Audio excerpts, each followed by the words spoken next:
So, in this episode of the Intentional Midlife Mom podcast, we are talking about habits. And that's probably a really good thing for you because this is the time of year. I'm recording this just as we're getting to the Christmas holiday.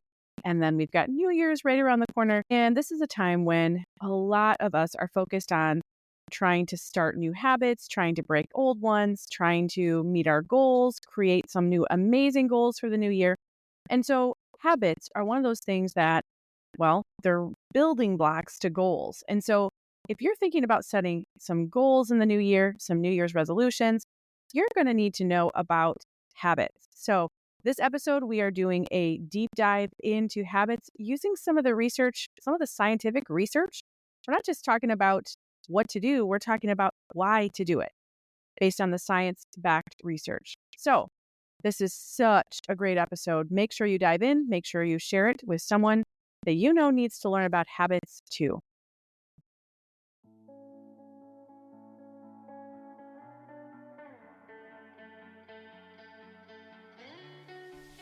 Well, hey there, I am Jennifer Roskamp, a certified life coach and homeschool mom of 9 who is passionate about helping women just like you embrace the here and now while also being focused on creating the life you actually want.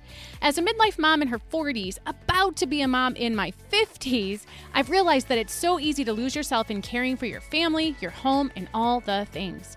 Until one day you realize you're not even sure who you are anymore or what you even want in life. So on this podcast, we're going to work on managing yourself well so that you can manage all of the other things and people well too. So let's dive into what it means to manage your home, your time, your family, and yourself well. This is the Intentional Midlife Mom podcast.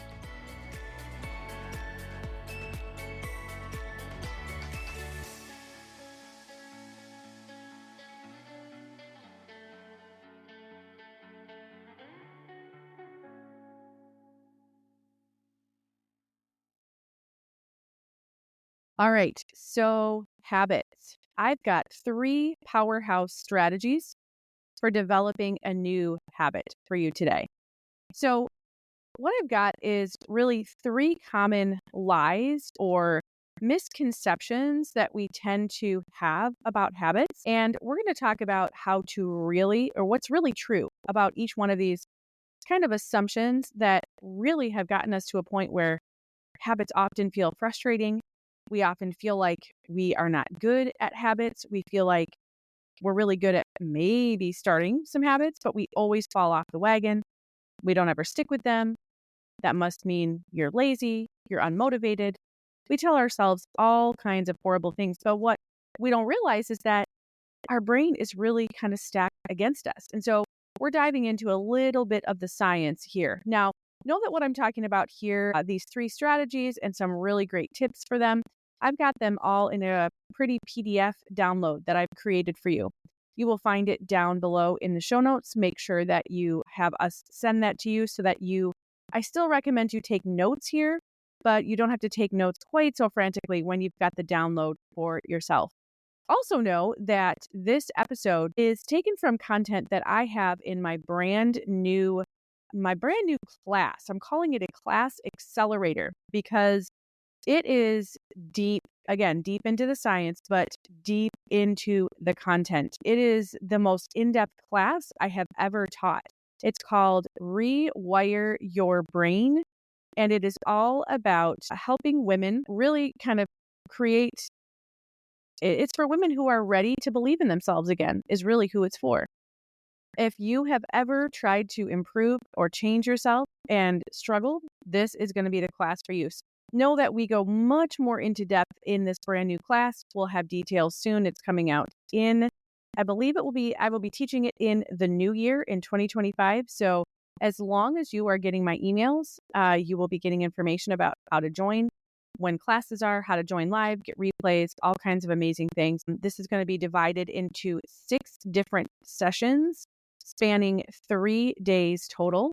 Like I said, it's going to be a deep dive, but it is going to be like nothing you have ever experienced before. So we'll probably mention it again here on the podcast, but just know that this is coming from my brand new class accelerator, all about rewiring your habits. So with that, let's dive into these strategies. So the first strategy is stop expecting your new habit to be easy after 21 days. So, this whole myth about the 21 days to form a new habit, this has not been helpful at all. And it has been completely debunked as researchers have found really that habit formation varies significantly. It depends on the individuals, it depends on the habit's complexity. For example, not all habits are created equal. So here are some stats that you actually want to know. And the cool thing about these is that it is so freeing when I share these with you. It is so freeing because a lot of times, again, we think we hit that 21-day mark, or we think we hit that 7-day mark, or we think we hit some sort of on the shorter side benchmark and expect that the habit's just going to feel easy. It's just going to be, we don't even have to think about it. And that's not at all. So on average, it takes 66 days to form a new habit.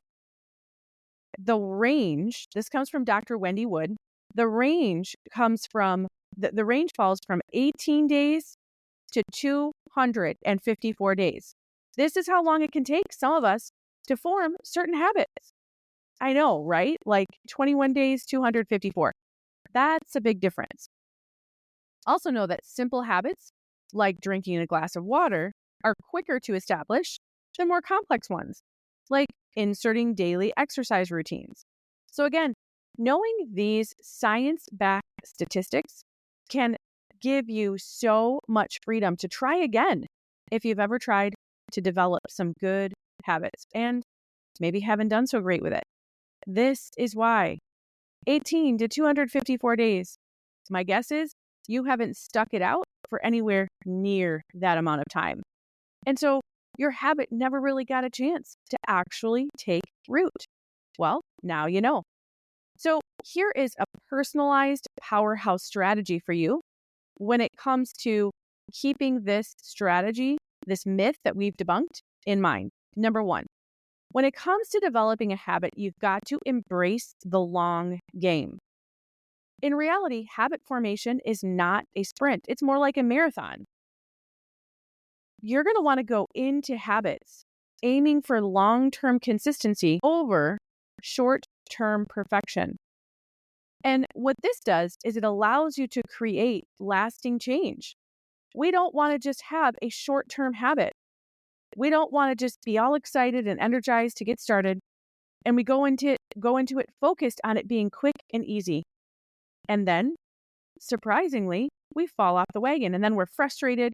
We've got guilt, we've got shame, we've got blame, we've got name-calling, negative self-talk, discouragement that keeps us from trying again, all of that. So you need to go into creating a habit, embracing the long game. You can, to some extent, again, because you're excited and ready to go, you can expect some immediate ease, but oftentimes that can lead to frustration. Understanding that this is a process and understanding that progress takes time, well, it fosters the idea of patience and persistence. Both of these are needed to create long-lasting habits that just simply become a lifestyle. That's number one. Number two, focus on incremental gains. So habits that stick often do take more than that 66 days. That's just the average. Know that, again, average is just average.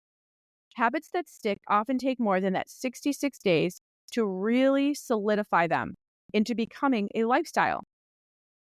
The best way to do this is really to break your habit down into manageable steps or milestones.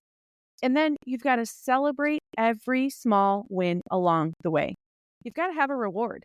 And it's got to be a reward that is meaningful to you, that you actually want. When you break it down into manageable pieces and parts that way, you really are reinforcing this whole idea that you are capable, and you are capable of creating, maintaining, and sticking to this habit. Number three, tailor your expectations. Know that habit formation is unique to you. The way that you and I would go about establishing and maintaining the very same habit would look very different because we are very different. We're very different in how we're wired. We're very different in how our lives are. We're very different in our natural tendencies. We're wired very differently in terms of how we, again, kind of like how we come to the table with this grit and how we would just push through. We're very different. A simple habit like drinking water each morning, again, that can come quickly. You can click with that. But know that more complex ones, like that exercise routine, it's going to require you more time and effort. The approach you take to establishing the habit of drinking the water is not going to be the approach or even the mindset that you use for a longer, more well-established habit like developing that exercise routine. It's important for you to set realistic expectations that are relevant to you and that are relevant to the actual habit that you're trying to establish. Set these realistic expectations because they help you stay motivated and will reduce that urge you've got to give up. Number 4, build resilience for the journey. I talk about the resilience muscle. Well, I've talked about it here in the podcast in a few different episodes. I talk about it with my clients, my coaching clients all the time, because resilience is what we need, even just to navigate through daily life. It certainly feels that way every day, doesn't it? So we need to create and tap into, and again, recognize that resilience will be needed. Science proves that falling off track, it doesn't actually erase your progress like we've been told. And we're going to expand on this a little bit more in the next strategy. But know that that falling off the track, it doesn't mean you're starting over at square one. It just helps you realize that it's a chance to refine your approach. Again, go into a new habit with that timeline of 18 to 254 days in mind. Know that this is simply a guide, and even that is not a rule. The only thing that you need to do to help build resilience into the habit formation process is to focus on showing up consistently and being willing to do that no matter how long it takes. That's number 4. And the 5th piece of this powerhouse strategy that debunks this 21-day myth is to shift your mindset to actually enjoying the process. This is something I've learned in the midst of doing the 75 hard challenge now 4 times. You just need to say to yourself, I learned there are times, especially on the very hard days, there's a lot going on. It might be one of those days where I know I'm not going to get out for my walk that I have to do every day. I know I might not get out till 11 o'clock at night. That might be the way the day lays out. It sure looks that way sometimes. And I have to just shift my mindset to actually enjoying the process. I will verbally say to myself out loud, well, just let it be hard. If I'm doing the hard things anyway, celebrate the extra hard pieces. Enjoy the process. Rather than being so fixated on that end date and the end result, commit to the journey, commit to the daily grind, commit to that journey of becoming someone who is just going to naturally practice your new habit. Commit to that lifestyle. Really, by separating yourself from these rigid timelines, you give yourself the space and the time to grow into your new routine. It takes time. So those are the 5 powerhouse strategies for myth number 1, to stop when we need to remember to stop expecting your new habit to take 21 days. Day 22, you're supposed to wake up and it's supposed to be easy, right? Yeah, that has not happened. I think that's happened for about 0% of us. So let's think about it this way. So the second thing you need to do, and then we'll get to the strategies, is that you need to recognize that falling off track is part of the process. Falling off track is just part of the process. Your success does not depend on never falling off, but your success does depend on how quickly you get back on course. It's not about being perfect. And this is, again, according to Dr. Wendy Wood. She's an expert on habits. So really, when you find yourself falling off track, really celebrate the idea that you're not starting back at square one, even if you get off track. Getting back on track is easier than it was to start the first time. So here is your personalized powerhouse strategy. Number one, know that falling off track is not failure. It's simply feedback. It's a sign that something in your routine needs tweaking. It needs adjustment. Falling off track is not an indication that you are incapable, or that you are weak, or that you are lazy, or that you are unmotivated, or that you are any of these things, again, that we typically tell ourselves. It's just feedback. The second strategy to keep in mind is what we just talked about in the previous point. Remember, you're not starting from scratch. You're starting from experience. I love how Dr. Wendy Wood frames it this way. She talks about, and her research really emphasizes that the cues, the routines, and the rewards that you've built before are still there. They're all still part of that neural framework. Again, getting into the physiology of the brain here for a minute. It's part of your neural framework, which makes it easier to get back on track than it is to begin again. So that's number 2. Your third powerhouse strategy when it comes to falling off track, know that the speed of your recovery matters more than the stumble, because in reality, life will inevitably throw you off course. But the quicker you realign with your goals, the more momentum you retain. I teach all of my coaching clients the skill of reassessment. And this is exactly what the skill of reassessment is. The skill of reassessment is when life throws you off track, you recognize, this is what I thought would happen. This is my plan A. This is how I thought the day would go. This is what I thought would happen today. But this, whatever has thrown you off course, this has now happened. And in reality, you can either throw your hands up in the air and just be frustrated and feel powerless to do anything about it, or you can say, okay, this happened. How am I going to respond? And the skill of reassessment gives you the formula to respond. We always want to respond. We do not have to stay knocked down where life threw you. And remember, it's the speed of your recovery that matters more. Remember, progress isn't about perfection. It's about persistence.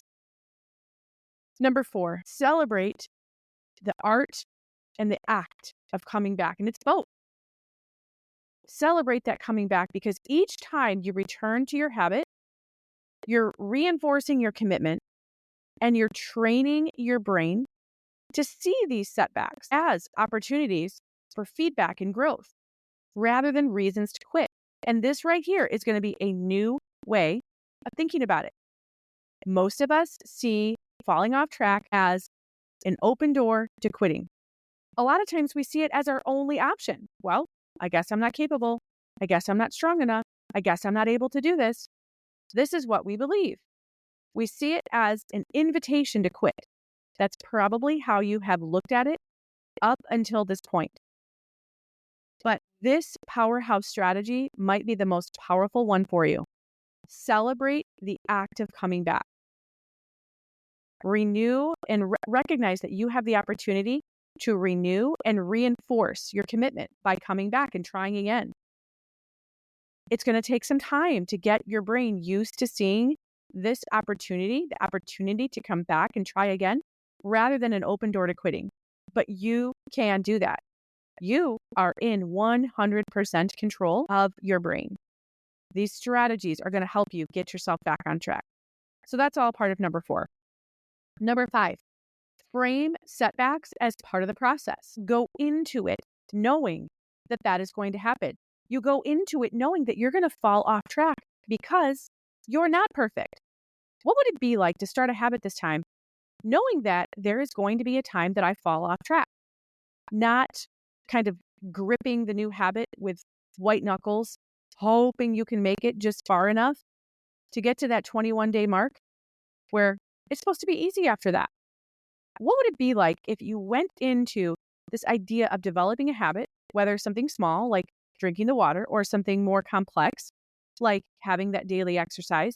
What would it be like if you actually went into it with your mind knowing and accepting this acceptance? It's a It's a coaching concept. I work with clients. I work with clients on this all the time. Acceptance. What if you accepted that falling off the wagon and getting off track was part of the process? So that when it happens, you say, well, that's not a surprise. And now I know how I'm going to respond. We've been talking about how you're going to respond in these 5 powerhouse strategies. You can just get right into it because you've got the formula for what to do. So imagine what it would be like to try a habit again, knowing that A, setbacks are going to happen, and B, I'm confident in my ability to manage them because I have these strategies. I have the framework. So frame these setbacks as part of the process. Falling off track really can give you valuable insight into your triggers and your routines surrounding these habits. Use these falling off moments as opportunities to reassess and adjust. Again, always keeping your focus on moving forward rather than looking back and beating yourself up about it. Number 3, know that with a solid plan for getting back on track, this habit experience will be different. It's going to be different this time. Here's what you need to know. Number 1, recognize. There is a 4-part strategy here that's going to help us. Number 1, recognize. And they all start with RE, by the way. I have a podcast episode about how much I love RE words. Words that start with RE. They're amazing words. And there's lots of them. And all 4 of these actually start with RE. So number 1 is recognize. Take a breath and remind yourself that missing a day is not the end of your journey unless you allow it to be. Know that missing a day is normal and it happens to everyone, even the most disciplined people. This is not a discipline or lack of discipline issue. It just happens to everyone. You might not see that part of other people and their habit establishment attempts, but it is normal and it happens to everyone. So when this happens, recognizing means acknowledging the slip up without judgment. Let me say that again. Acknowledge the slip up without judgment and choose to see it as a learning opportunity rather than a failure. Let's recognize. Number 2, reset. Reframe your mindset to see this moment as an opportunity to just continue, not a restart. Instead of dwelling on the missed day, ask yourself, what small step can I take right now to move forward? Small, taking a small step, choosing a small one, it resets and it allows you to keep your momentum alive and to build confidence. So reset, that's step 2. Step 3, refocus. Take a moment to reconnect with your deeper why. What is the driving purpose behind this habit? And spend some time thinking about the positive way that this is going to impact your life. Why keep going? Revisit that. Picture it in your mind and then use that visualization of whatever life will look like once this habit is just kind of an ingrained part of your lifestyle. What will that look like? What would it be like? Visualize that. And that can help you kind of reignite your passion. It's very helpful to keep a written reminder of your why, someplace where you can see it every day. So that's refocus, number 3. Number 4, recommit. Empower yourself by committing to the next action. Just the step, just the first best move, just the next best move, the next action, rather than the whole journey. It's not about being perfect. It's about staying persistent. And really spend some time celebrating the decision, celebrating your decision to continue. It's proof that you are building this resilience muscle. So we've talked about these 3 powerhouse strategies and ways to implement each one of them. We've covered a lot of ground. So how do we move forward? How do you take everything that I've talked about here and actually move forward? I've got a 3-step process for you. Number 1, set realistic expectations. This will really align with that first strategy. set realistic expectations to begin with. Here's what you'll do. Choose one habit that you want to work on and commit to practicing it for at least 66 days. That's that average. 66 days, knowing that it might take longer. Write down your expectation for how long it might realistically take and remind yourself that the process is unique to you. Here's why this is a great action step. It helps you stay patient and motivated. It helps prevent frustration, especially if the habit doesn't really feel automatic after a few weeks. So that's the first action step, set realistic expectations. Number 2, prepare for setbacks. Expect them. This will help you align with strategy 3. Here's what to do. Create a setback plan. This is brilliant. Create a setback plan. I always talk about thinking about the obstacles that are going to happen before you start doing something. Because when you know what the obstacles are, they don't have to become traps that you fall into unexpectedly because you didn't know they were there. When you know what's going to be there, you don't have to fall into them. You're not surprised by them. When you know what to expect and you have a plan in place, you don't even have to be affected. You just go right into the plan. So create a setback plan. Write down how you're going to respond when you miss a day. For example, recognize it's normal. Give yourself the opportunity to just kind of take a pause, kind of reset, and then recommit. Keep this plan visible. Know where it is so that, number 1, you have it handy when you need it. But number 2, it also helps remind you that setbacks are just part of the process. Let me say that again one more time too. Setbacks are just part of the process. And number 3, reinforce your why. This is going to help you align with that third strategy. Here's what to do. Write down why this habit matters to you and be specific. What will change in your life when this habit is simply part of your lifestyle? When this habit becomes part of your identity, what is this going to look like? And wherever it is that you write this why down, place this note where you're going to see it on your bathroom mirror. Put it as a phone background, kitchen cabinet, wherever it is you wash dishes. Where are you going to see it every single day? Maybe it needs to be on your steering wheel. Maybe you need to read it every day before you head out to work. But reinforce your why. Write it down and put it where you will see it. Here's why this is useful. Because it's going to allow you to keep your deeper motivation in front and center. And it provides clarity. And it keeps you focused on that bigger picture. And when we're focused on that bigger picture, it makes those harder days easier. We're remembering what it's all for. We're remembering why it's worth it. Because your brain is always calculating, is this worth it? Is the cost greater than the benefit? Are the benefits really worth it to me? Your brain is always doing this. So be prepared for it. Write down your why. So we've covered a lot of ground today. This is going to be one of those episodes that you're probably going to want to save. And don't forget, I've got a pretty PDF for you with all of what we've talked about today for you. Just check the show notes below. But know that now is the perfect time to create a new habit. Anytime is the perfect time to create a new habit.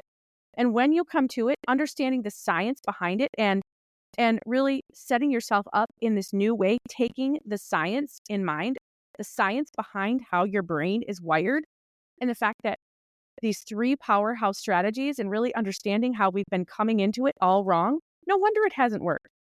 This is going to change the experience and the outcome. So I hope that you are excited to start a new habit, to start working on this right now. That's my challenge to you. When this episode ends, start moving forward on a habit and start with these 3 simple steps that will help you move forward and help you implement these power strategies and start off on a new habit journey today. So until we talk again, make it a great day.